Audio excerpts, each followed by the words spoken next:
Me and a couple of friends live at the very edge of our neighborhood, the edge of town, and behind our houses is a seemingly endless sea of forest.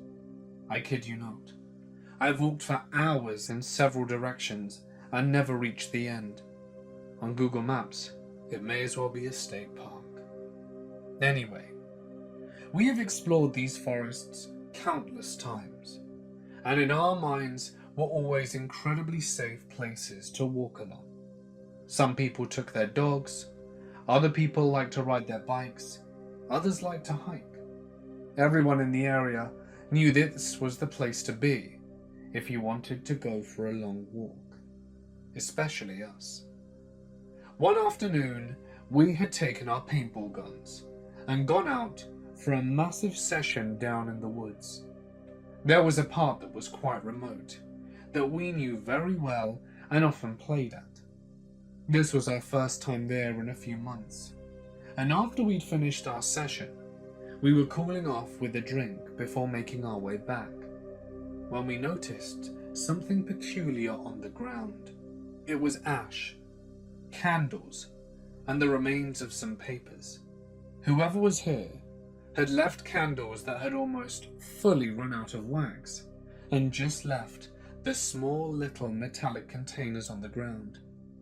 We looked around, quite confused. It didn't look very old, as it hadn't been covered in leaves yet, as this was the fall. We assumed this must have been only a few days old. My friends and I joked that it must be the local Satan worshippers, despite the fact that we knew nothing of the sort existed in our area. One of us then said that we should have a stakeout and see if they come back in the middle of the night. We all laughed and dismissed it, and went back home and kind of forgot about it. Well, a few months later, in the news, dogs and cats started disappearing. Our town paper was full of these reports that there were these serial pet abductors on the loose. No one really knew what was going on. Now that you're listening, you've probably pieced it together. And yep, that is exactly what happened. You heard me. It was the people, cult, Satanists, whatever you want to call them, that would meet near where we played paintball in the woods, that would take these pets and kill them. I'm not really sure what they did. I don't like to know the details. But one day, when we decided it would be time for another round of paintball, this was already about May, did we go over to our regular place and see that it had changed significantly. There were now plastic chairs, as well as a much bigger fire pit for whatever rituals they were trying to do, as well as some fresh mounds of dirt scattered along the side. Some looked like they had been trampled. We were worried and called the cops. They took a long time to get out because we were now very remote, and I heard back later that they had found the cadavers and skeletons and charred remains of pets. These cult members had taken these pets, abducted them from front lawns or whatever, and set them on fire, or slit their throats and used their blood. This is just speculation now. I truly don't know what went on, as I was spared the details. But it certainly creeped us out. Safe to say, we strayed from those woods for a while, and we found another place to play paintball. I think it's better that way. I don't think they ever caught the cultists.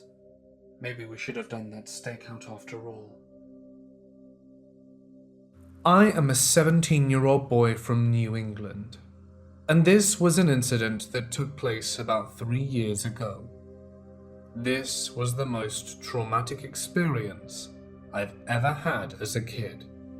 For background, I live in a fairly quiet suburb and always hated school and had friends who hated it as well.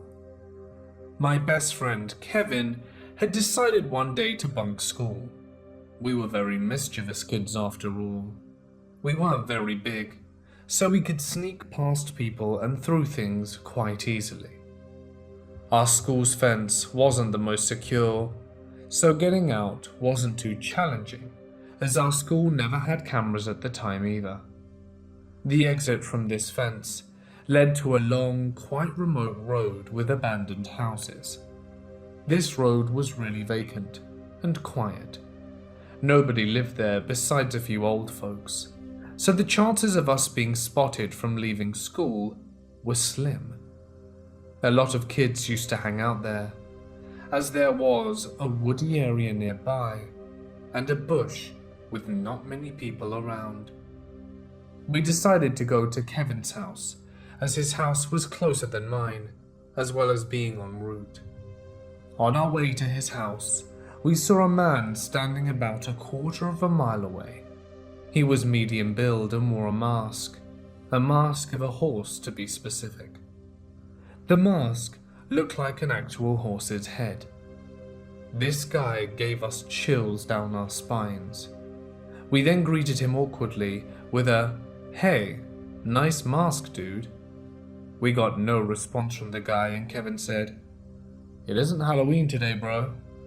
We still didn't get a reply, so we decided to turn around, and when we did, we saw another person wearing a rabbit mask about 10 yards away, and soon more of them came out, with animalistic masks on. One had a cleaver, the other had an axe. One guy looked to have a cat in his hand. He pierced his knife into it, and the cat's life faded. My heart dropped to my stomach, and I could see the shock and disgust on Kevin's face as well. At this point, we realized that we were being surrounded and needed to get away quickly. They all stood absolutely still. We noticed that their weapons had fresh blood on them, and Kevin said in a shaky voice, "That's blood, dude." Then I nodded and tilted my head towards a nearby bush, and we proceeded to run. The men began walking forwards towards us. We went into fight or flight and ran. We began screaming and ran past them like we'd never done before, even though the weight of our backpacks was holding us back. We managed to cut through the bush and would lead us to a more populated road. They never chased us, and our lungs were drained and our faces illuminated with utter fear. We found another way to Kevin's house. It was a much longer route, which we didn't really mind due to what happened moments ago. I don't know who those people were or what they wanted. They seemed to be part of some cult who preyed on innocent kids. Perhaps they were just a bunch of weird lunatics trying to play a messed up prank.